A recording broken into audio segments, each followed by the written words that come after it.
Welcome to the July 17th, 2023 regular business board meeting of the Lower Merion Board of School Directors. This meeting is being live streamed and video recorded with sound for public broadcast. All participants joining via the webinar will need to use the chat feature, which will be enabled during audience recognition. If you're attending this meeting in person, you should be aware that other attendees may be recording as permitted by the Sunshine Act. This means, however, that side conversations you might be having might show up. Even those at your seat may be being recorded by other members of the public during the meeting. The board believes it's in its best interest and the best interest of the students of the district to hear comments from district residents. An opportunity will be given later in the meeting for public comment, both in person and through the chat feature, which will be read by our solicitor. At a previous meeting, there was unfortunately a great deal of audience members shouting from their seats and other disruptive comments while other individuals were engaged in public participation and at other points in the meeting. The board strives to be respectful to all individuals making public comment and does not wish to limit any taxpayer or resident's right to free expression while making their public comment during the public comment period. However, attendees do need to be aware that intentionally disrupting a school board meeting is considered a criminal offense in Pennsylvania. We have a relatively shorter than normal agenda this evening. I will give Ms. Schaefer a moment to speak if she would like to start out our meeting. Thank you, and good evening, everyone. It was by design, the last meeting as acting superintendent. I wanted to make sure it was very short. You're welcome. And first and foremost, I wanted to welcome Panagiotis Papa George, who is on your agenda tonight as potentially our next assistant principal at Kenwood Elementary. Joining him in the audience is Mr. Ty Ross, who was appointed last meeting as the principal of Kenwood Elementary, and so we're very happy to see them here this evening and welcome them aboard. We also have two additional, one change in assignment, but a new assistant principal that will be joining us at Harriton that's on the agenda this evening, Stuart Warschauer, and a promotion from an assistant director to director position of Mahmoud Hussein in our nutritional services department. Mr. Hussein has been with us for a number of years in the within our nutritional services department as an assistant director, and so we're very excited to see him in the director position that was recently vacated by Karen Castaneda. So excited about those administrative appointments. I also just wanted to express my appreciation to the district, to the board, and to all of my amazing teammates here in the room and also across the district. I think this time in serving as an acting superintendent coming to a close, there's many things I'm looking forward to getting back to. I mean, the policy committee meetings are going to be on fire this year. So whoever's the committee liaison, watch out. And but I'm also as I've always been excited to continue the work in the district with the team that's here. I think, I've liked to say across the table to people that when you say the district as this entity, remember it's made up of a lot of people that care a lot about kids, and that's why they're here primarily.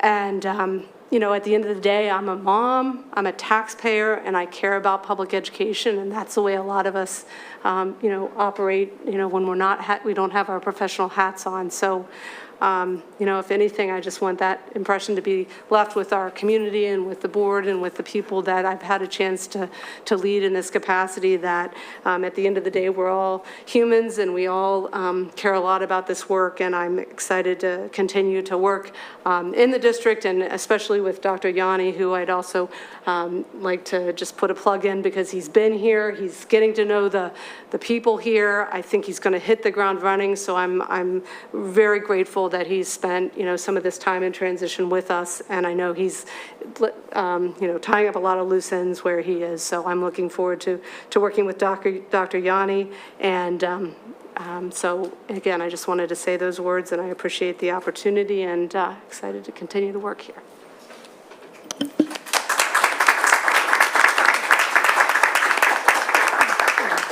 Thank you, Ms. Schaefer. We are very grateful and thankful for your leadership over the last 7-8 months, and thrilled that you'll be partnering with Dr. Yanni as we move forward.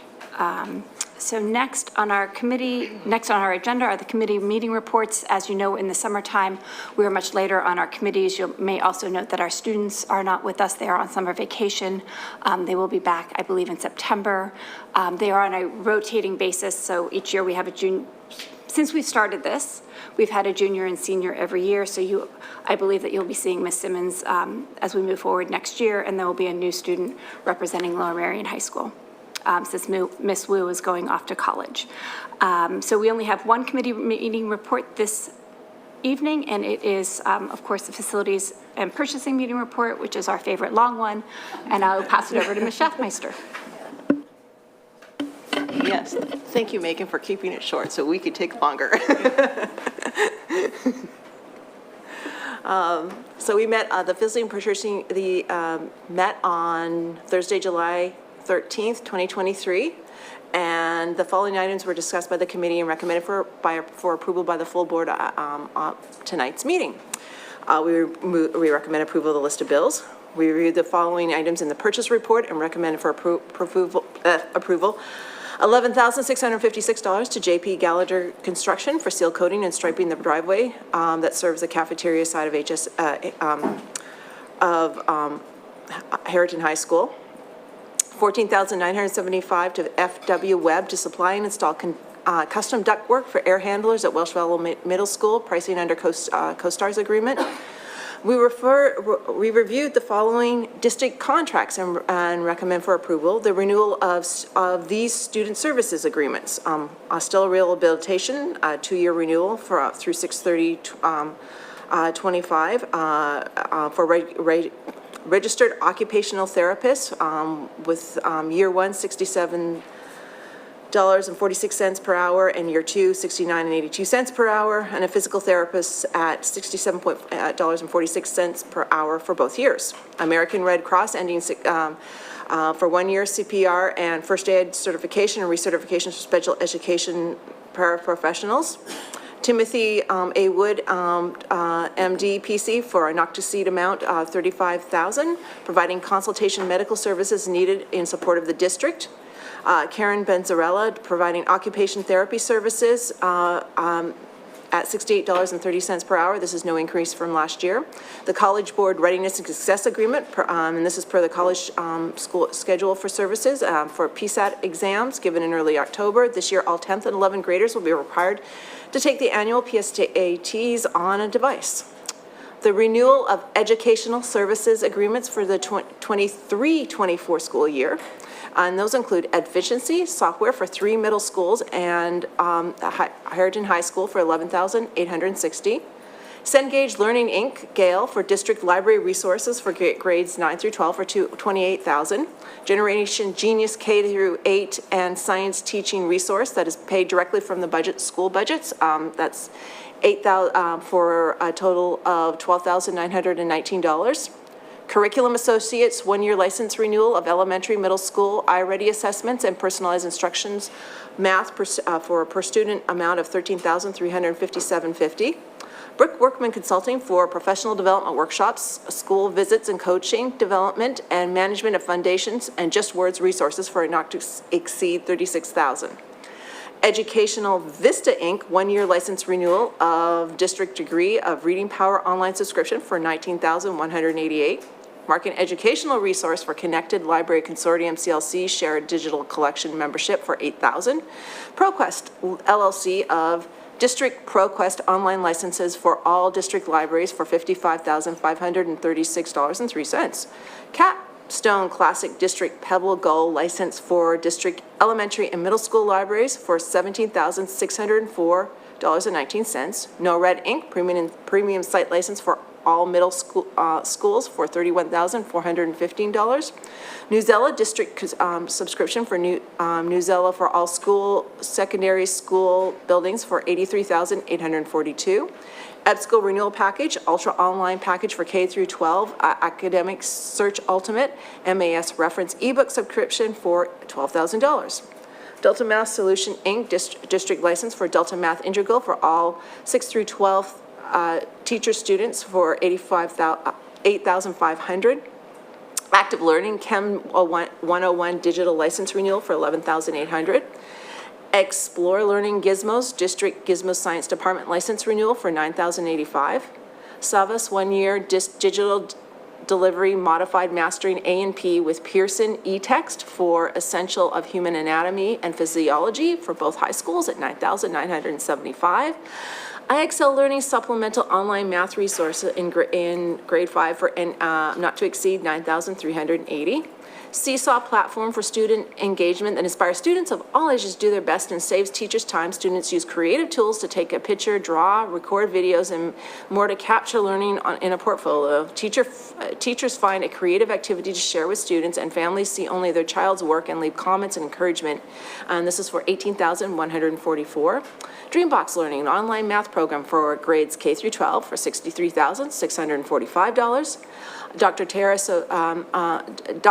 Doty, and that's Sage Wellness, and that's a renewal that will provide developmental resources that will be used in professional development for the 23-24 school year in districts, schools with administrators, teachers, and students during the school day on implementation of cultural proficiency action plans, developing curriculum, and providing teacher support for staff cultural proficiency leaders, and also provide services as an educational consultant for training regarding racial literacy, cultural proficiency, equity and inclusion, and ways to build bridges that celebrate diversity. This is for a not to exceed amount of $83,375. And a community member spoke up in support of renewing this agreement. Wilson Language Fun Hub, digital support for the Foundations program. This resource supports differentiated instruction and home support. This is a repository of supplemental materials and lessons for $11,875. And now we're to the renewal of general contracts. Gene Stanley Independent Consultant Contract to provide staff, students, and community members professional services regarding social, cultural identities, inclusive of gender and transgender expansive identities in relation of the implementation of district policies and regulations, school counseling service, and teaching and learning in the district for not to exceed amount $30,000. Advanced Protection Company Security Services Agreement renewals, subject to solicitor review for an annual amount of not to exceed $575,000, and it's based on security agent, $28 per hour straight time, and $42 per hour overtime and holidays. Site supervisor security agents, $32 per hour time and $48 per hour overtime. Comcast Internet Essentials, and this is a Fourth Amendment to the agreement for the school year 23-24 for low-cost internet access for students who cannot afford internet access at home. LLC pays for approximately 8 to 10 families a year. Optive CrowdStrike Identity Threat Module will give LSD increased visibility and enhance options to better protect our sensitive data at a cost of $44,164. Power Schools SIS registration, EMS, ECLET forms and maintenance support quotes, subject to solicitor review for the 23 school year at an amount of $122,743.84. Lower Merion Aquatic Club license agreement to allow scheduled access to LMH pools through June 17th, 2020 for $48,000 payable to the district in 4 installments. Spiesel Architect Group Professional Service Agreement Amendments 16, 17, and 18 for additional work completed during Black Rock Middle School construction in the amount of $21,985.37. Change orders for Black Rock Middle School include to IMC for $9,482.80 for trench rock removal was on April 22nd, 22 for the storm line at driveway to the school. The other change order is a credit for $56,900 for unused allowances from Vision Plumbing Construction. For the Black Rock Middle School update, the track is coated, which is great, and now there's just the lines that will be painted this summer. Their acid sinks, resistant sinks in the science rooms are still to be installed this year. Continued integration of lighting control systems with the Siemens building automated system, and a punch list of work is ongoing both inside and outside. The cost to dates of Black Rock Middle School, the total approved change orders for the construction to date are $5,107,574. 90% of these change orders result from four main causes: 43% additional work related to soil excavation and site preparation, 21% omissions or errors made by subconsultants, 18% omissions or errors made by the architectural firm, 8% requested changes made by Lmsb.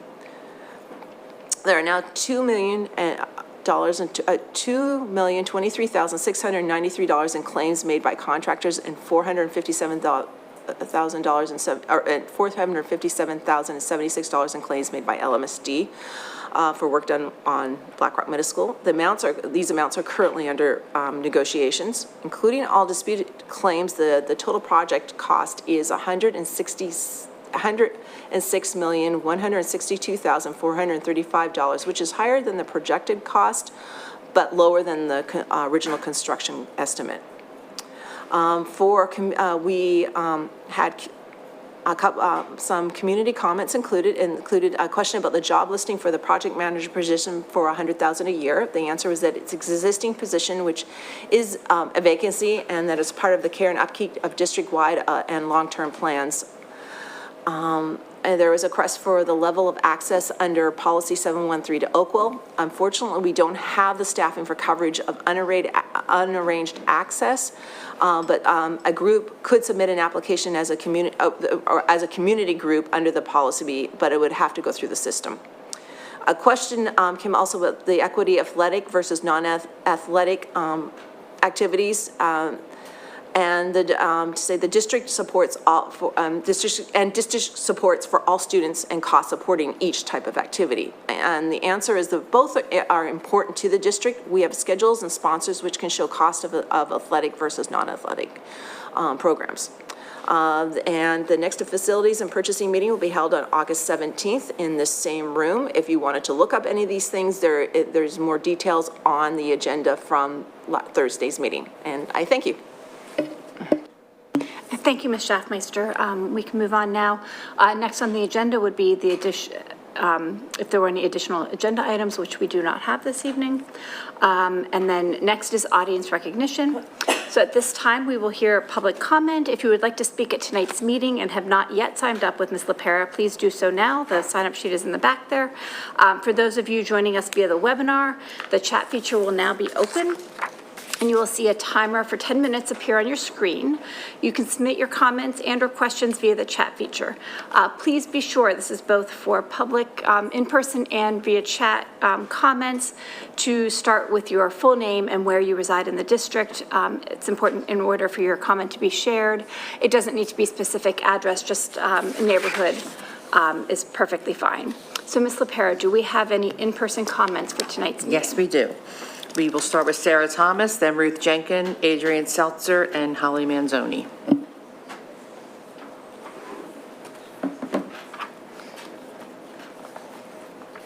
Sarah Thomas, Wynwood. The PSBA 2023 legislative platform includes core legislative principle 4, secure adequate and equitable funding. Within this principle is a section on transportation funding issues, section 4.5, which includes the following statements. School boards call on the state to B, restrict the requirements for existing charter and non-public school transportation services, including a reduction in the 10-mile rule for transporting students to non-public and charter schools located beyond a district's border or across state lines, and provide relief from such transportation requirements unless all the actual costs involved are adequately funded, and H, change transportation requirements relating to non-public schools so that school districts are not required for transporting students to non-public schools. This is found on page 22 of the legislative platform. School boards in several surrounding districts, including Radnor and Haverford, have voted to support these items in the legislative platform. I would strongly encourage our board to support these items as well, as we all know the strain that is put on our district due to a lack of adequate busing and bus drivers. Thanks. Thank you, Ms. Thomas.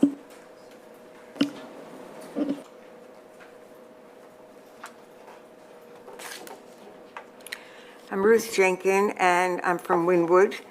I'd like to thank Mrs. Schaefer. I think we're all grateful for the thoughtful and delicate way in which you stepped up to the plate.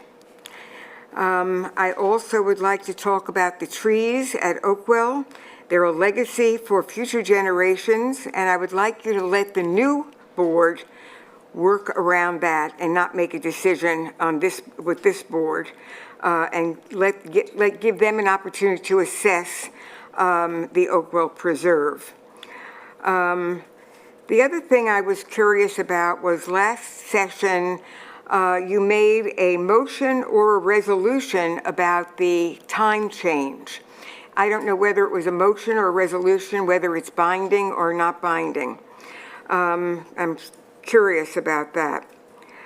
I'm also concerned about the youngest of our learners in kindergarten and fourth grade going to school so late in the day when our high school students are getting ready to go to college, when nobody is going to be able to wake them up and prepare them for waking up and getting enough sleep. Thank you. Thank you, Ms. Jenkins.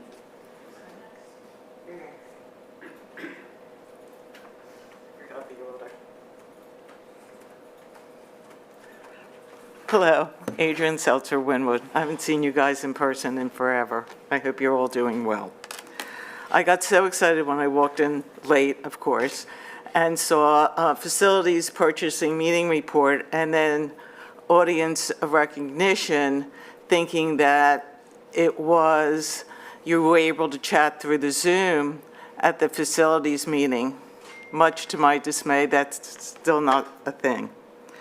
You have to be here in person, which is next to impossible for parents and people who have a sleep cycle similar to a teenager.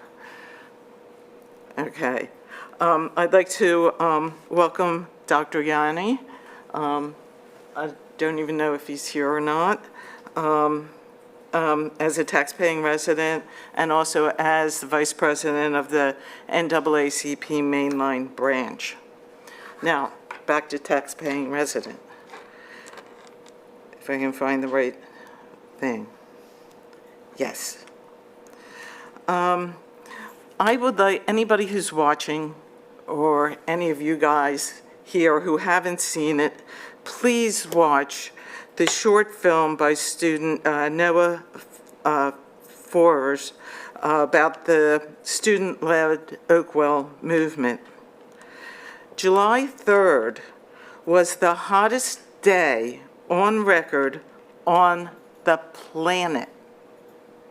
On the planet. In over 100,000 years. Will students even be able to play outside if we don't start thinking long-term?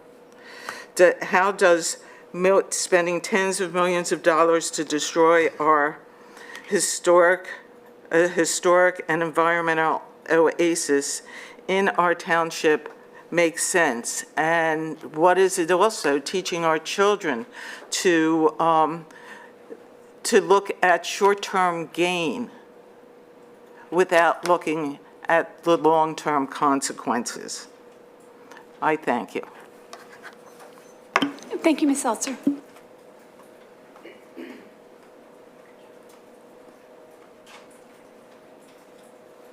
Good evening, Holly Manzoni, Wynwood. And I, too, would like to thank Ms. Schaefer for the outstanding job you did. This has been a challenging, what'd you say, 8 months that you've been in this role, and you've really done a great job. And I'm very pleased to know that you'll still be around. I think you'll be a big help to Dr. Yanni. I, too, am hoping that Dr. Yanni will hit the ground running. And I'm hoping that the very first thing he does is save Oakwell. Not only because Oakwell needs to be saved, this was a problem that was created a couple administrations ago. You guys aren't to blame for that.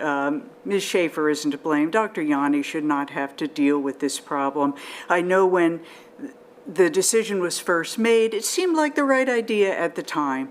But with new information, what we know now, I think it's time to just take Oakwell off the plans and let Dr. Yanni have a chance to come in and really focus on the things that matter. You're about to start full-day kindergarten. You've got this start time. Wouldn't it be great if you didn't have hordes of people at every meeting saying the same things about why we should save Oakwell? And we would love to have the night off as well. So I'm really hoping that Dr. Yanni has been watching these board meetings and seeing that there really is a lot of activity about Oakwell. Wouldn't it be nice to just get that done? And then all of you can make this district really great for educating our kids. Thank you. Thank you, Ms. Mazzoni. That was the last in-person one. Ms. Drews, do you want to start? Well, people still have a few minutes left to do their public comment via chat, but would you like to start reading them, please? Yes, and first commenter didn't put in a name or excuse me, didn't put in anywhere in the township, so if they're watching or listening, they can still do that. Isabel Melvin, Wynwood, PA. Understand Lower Merion School District has made promises to developers and contractors to create playing fields at Oakwell. This must be disappointing for them. The real disappointment will be for the future of the residents of Lower Merion Township. Let's be leaders. Let's use our money wisely. If SEPTA can cancel $3 billion King of Prussia rail extension, LMSD can break the news to the developers and contractors. We decided to go another direction. Stop $23 million degradation and destruction of Oakwell for the health and future of Lower Marionites. Would you like me to respond to that, or wait till the end? There haven't been any promises made to anybody. There couldn't be. They wouldn't be legally binding if there were, and there is no approved development plans for Oakwell. So to say that anybody's made promises to developers and contractors, it's just simply not true. Next is same person continuing on. Thanks to Ms. Schaefer for taking care of our school district so well. Oakwell is eligible for Register of National Historic Places. This national treasure should be reunited with Stoneleigh for all to enjoy 365 days of the year. It could be the Longwood Gardens of Villanova, an Olmsted Brothers Park, a wildlife biodiversity preserve. There are suitable places to play sports. Oakwell is not one. All information regarding the historical and ecological significance of this uniquely beautiful property and the petition can be found at growoakwell.com. Elizabeth Porter, Gladwin, I'd like to encourage everyone to review the materials at growoakwell.com, which has links to view high school senior Noah Forer's film about the student effort to save Oakwell. Excuse me. The student efforts to save Oakwell and had extensive information about the history of Oakwell and the environmental significance of this amazing property. Julian Brightman, Marion, PA, please reconsider making any environmental changes to Oakwell. We are obviously in a climate crisis. Destroying these trees and watersheds may seem like a drop in the bucket, but every bit counts now. Again, if it's too hot to be outside, what is the point of playing fields? Please save the Oakwell dollars and put it towards students' education in how to deal with their climate challenge future. Oh, here we go. Kath Kurtz from Narberth. In only the months since the last board meeting, we have had to face the climate emergency we now face. Dangerous heat and torrential rains have put us all in danger, even killing a family in nearby Bucks County. Will you put a hold on the old board's proposal to destroy 426 trees and tamper with the headwaters of 3 creeks that run through our township, Mill, Gulf, and Upper Darby? Will disturbing the headwaters and wetlands badly affect the creeks? You can't know the answer to that. Take this time to step back and rethink the decision. We know there are other playing fields, but we will not be able to replace the trees and preserve the historic site. please back up and rethink the impact of that proposal on the environment we all share. And that concludes the chat comments. Thank you, Mr. Roos.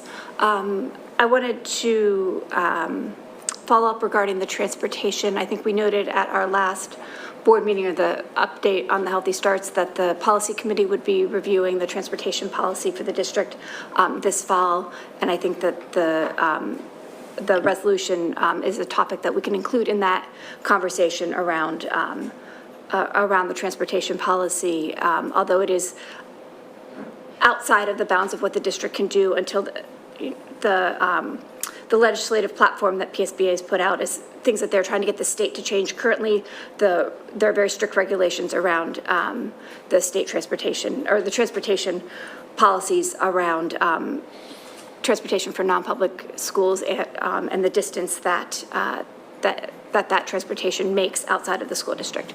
But that's something that we will take up in the fall during the policy committee.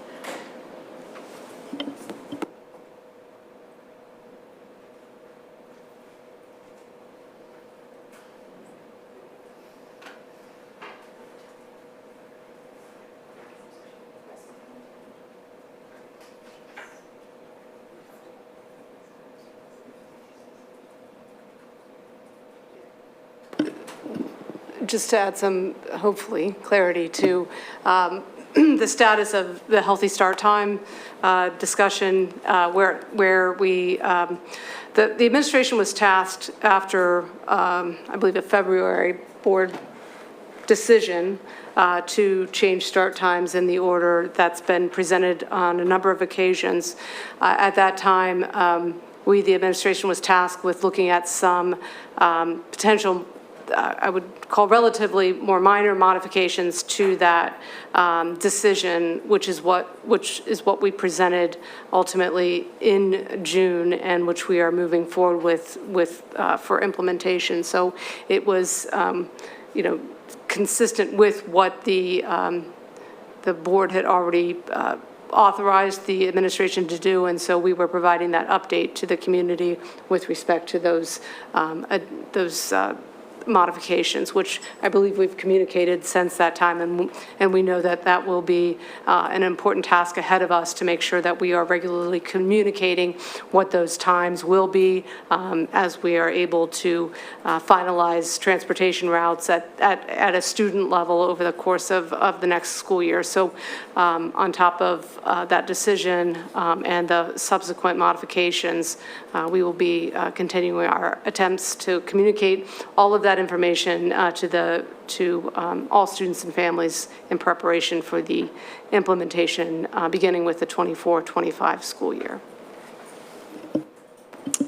And I just wanted to follow up and thank the administration for being able to accommodate some of those, the request, one, that no school starts before 8 a.m., and then also the concern that the elementary school was going later in the day, and so they were able to move earlier, to be clear, to move earlier the end time of the elementary school day, because that was a large concern. So those two boundary periods have been tightened, and we thank the administration for being able to work out that piece of the puzzle. So next we're going to move forward with approving the agenda. I believe we have one item that we're going to pull from the consent.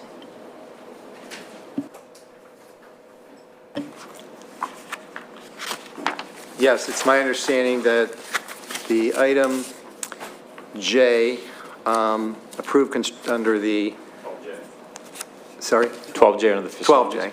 12J. Approving construction change directives is being pulled.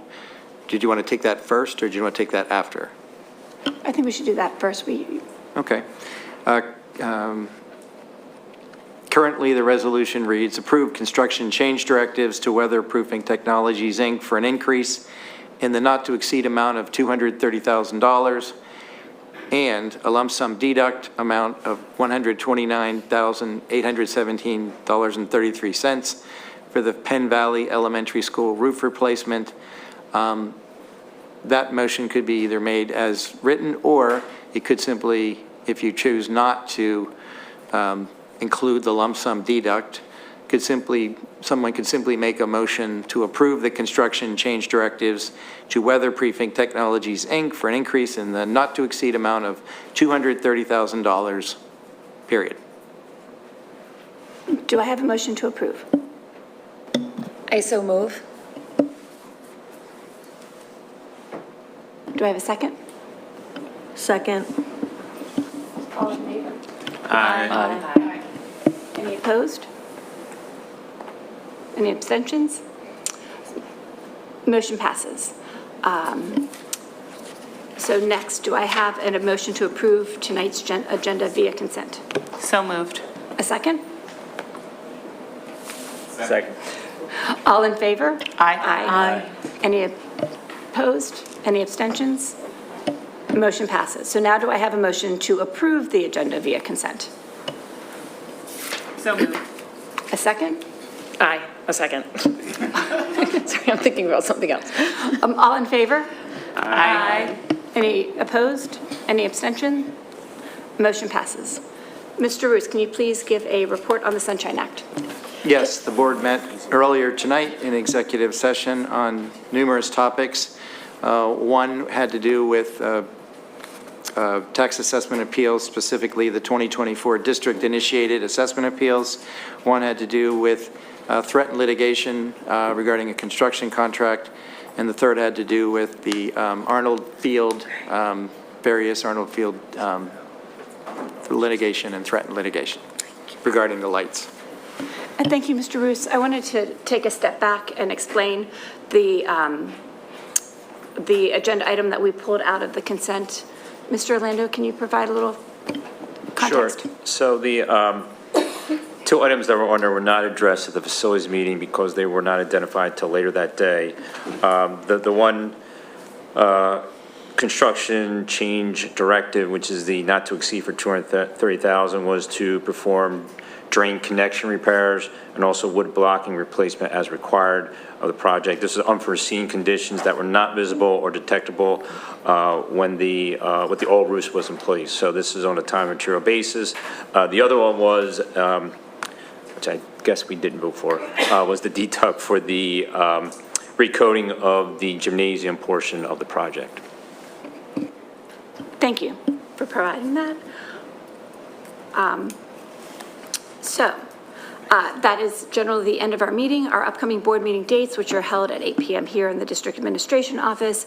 Our next meeting is Monday, August 21st, here at 8 p.m. We only have one committee meeting coming up this month, which will be held here again in the boardroom. It is also live streamed and recorded. Starting at 8:30 a.m. will be the August 17th Facilities and Purchasing Committee meeting. There being no further business, I hope everyone continues to enjoy their summer break, and this meeting is adjourned.